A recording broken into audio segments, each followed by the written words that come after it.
Bismillahirrahmanirrahim. Assalamualaikum warahmatullahi wabarakatuh.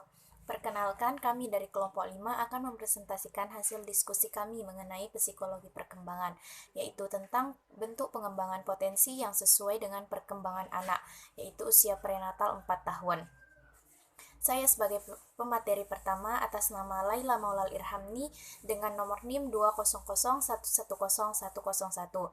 Pemateri kedua dengan Nike Sukma dengan nomor NIM 200111010.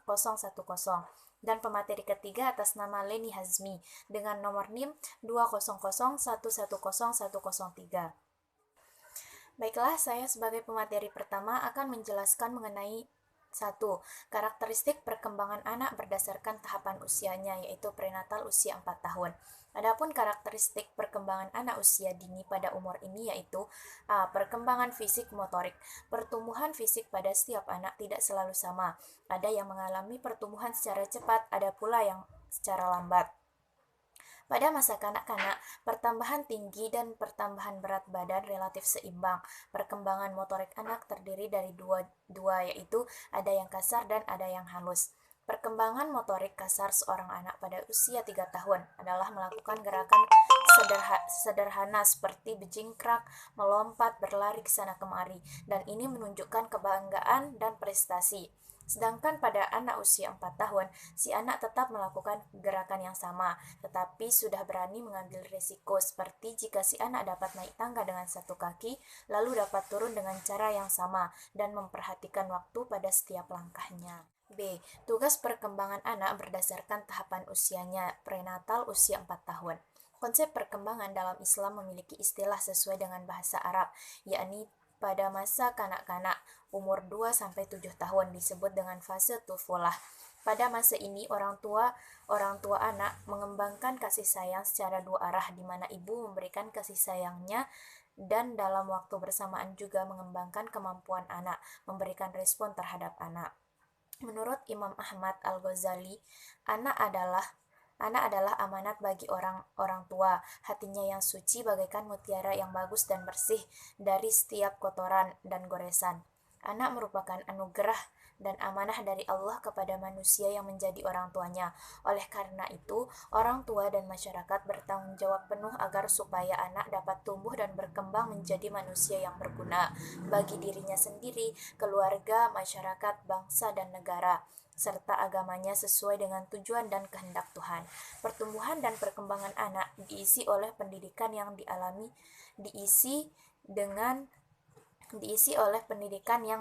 dalam hidupnya, baik dalam keluarga, masyarakat, dan sekolahnya. Selanjutnya poin B, yaitu potensi yang bisa dikembangkan anak pada tahapan usianya. Pendidikan anak usia dini adalah suatu upaya pembinaan yang ditunjukkan kepada anak sejak lahir sampai dengan usia 6 tahun, yang dilakukan melalui pemberian rangsangan dan pendidikan untuk membantu pertumbuhan dan perkembangan jasmani dan rohani, agar anak memiliki kesiapan dalam memasuki pendidikan lebih lanjut. Kegiatan pendidikan anak usia dini ini memiliki tujuan secara khusus. Adapun tujuannya ini akan dijelaskan oleh teman saya pemateri kedua. Terima kasih. Wassalamualaikum warahmatullahi wabarakatuh. Assalamualaikum warahmatullahi wabarakatuh. Perkenalkan, nama saya Nika Sukma, NIM 20011100099. Di sini saya akan melanjutkan membacakan materi yang sudah disampaikan oleh rekan saya. 1. Anak mampu melakukan ibadah, mengenali diri dan percaya diri akan ciptaan Allah Subhanahu wa ta'ala dan mencintai sesama. 2. Anak mampu mengelola keterampilan tubuh. 3. Anak mampu menggunakan bahasa untuk pemahaman bahasa pasif dan dapat berkomunikasi efektif. 4. Anak mampu berpikir logis, kritis, memberi alasan, memecahkan masalah, dan menemukan hubungan sebab akibat. 5. Anak mampu mengenali lingkungan alam, lingkungan sosial, peranan masyarakat, dan menghargai keragaman sosial dan budaya, mengembangkan konsep diri, sikap positif terhadap belajar, kontrol diri, dan rasa memiliki. 6. Anak memiliki kepekaan terhadap irama, nada, dan berbagai bunyi serta menghargai karya yang kreatif. C. Implikasi kegiatan pendidikan.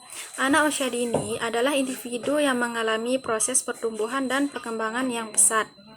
Anak usia dini memiliki kreativitas yang khas. Khasan dunia anak mengakibatkan perlunya strategis untuk anak yang khas juga. Ada anak yang cepat dalam berkembangnya, namun ada juga anak yang mengalami keterlambatan dalam perkembangannya.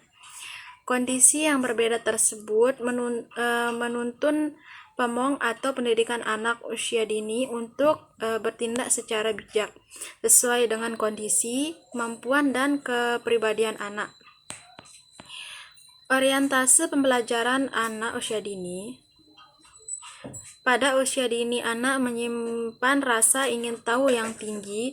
Untuk itu, perlu perhatikan yang tidak hanya mengejarkan prestasi saja, namun orientasi belajar yang mengembangkan sikap dan minat belajar serta merangsang berbagai potensi dan kemampuan dasar anak. Orientasi pencapaian prestasi akademik boleh dilakukan asal tidak dengan unsur paksaan. 2. Metode pembelajaran anak usia dini. Strategis pembelajaran yang diterapkan untuk anak usia dini perlu disesuaikan dengan khasan yang dimiliki anak.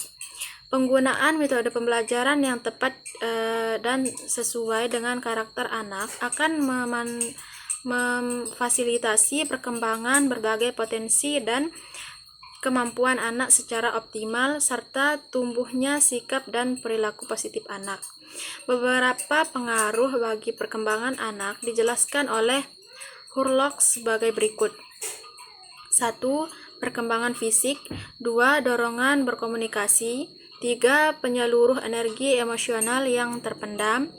4. Penyaluruhan dari keinginan dan kebutuhan yang tidak terpenuhi. 5. Sumber belajar. 6. Rangsangan kreativitas. 7. Belajar bersosialisasi. 8. Belajar standar moral. 9. Mengembangkan kepribadian. Selanjutnya materi akan dibacakan oleh rekan saya. Assalamualaikum warahmatullahi wabarakatuh. Perkenalkan, nama saya Leni Hazmi. Saya pemateri ketiga akan menjelaskan tentang peran guru dalam menyampaikan edukasi kepada orang tua mengenai perkembangan anak. Nah, apa sih peran guru itu?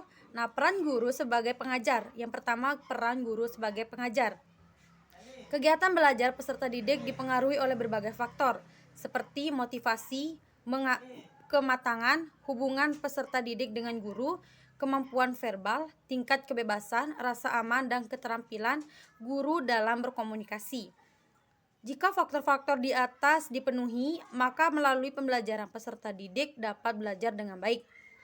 Guru harus berusaha membuat sesuatu menjadi jelas bagi peserta didik dan terampil dalam memecahkan masalah. Ada beberapa hal yang harus dilakukan oleh seorang guru dalam pembelajaran.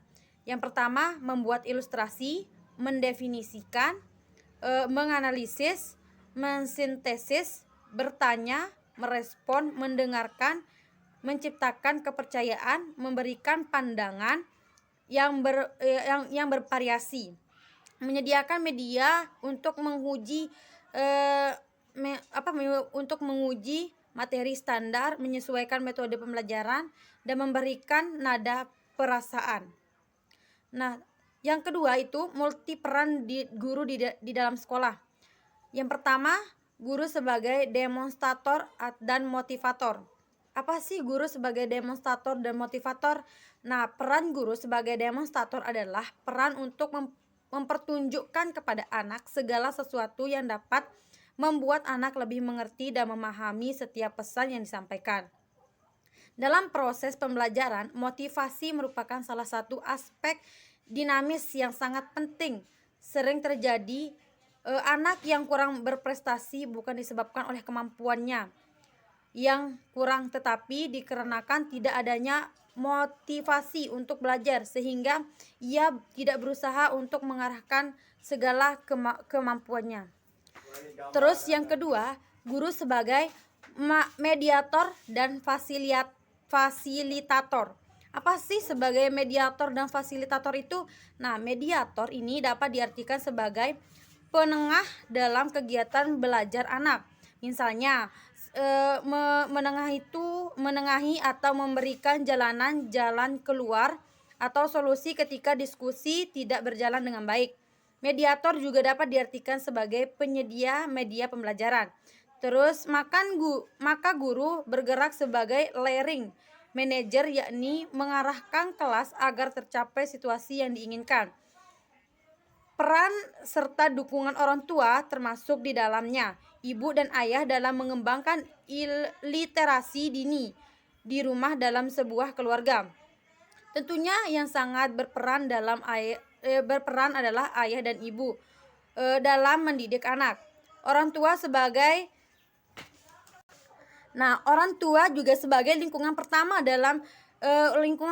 dan utama di mana anak-anak berinteraksi sebagai lembaga pendidikan yang tertua. Artinya disinilah dimulai suatu proses pendidikan. Terus yang ketiga, guru sebagai evaluator dan pengelola kelas.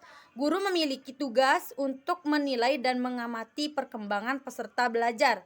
Peserta didik, guru memiliki otoritas penuh dalam menilai peserta didik. Nah, yang terakhir, 4 hal terpenting menurut Stephen R. Covey. Nah, yaitu berbicara mengenai peran keluarga. Yang pertama, modeling. Apa sih modeling itu? Nah, orang tua merupakan model atau panutan anak-anaknya. Orang tua mempengaruhi secara kuat sekali dalam hal keteladanan bagi sang anak, baik dalam hal positif ataupun negatif. Orang tualah yang pertama kali dan terdepan yang dijadikan teladan oleh anak-anaknya.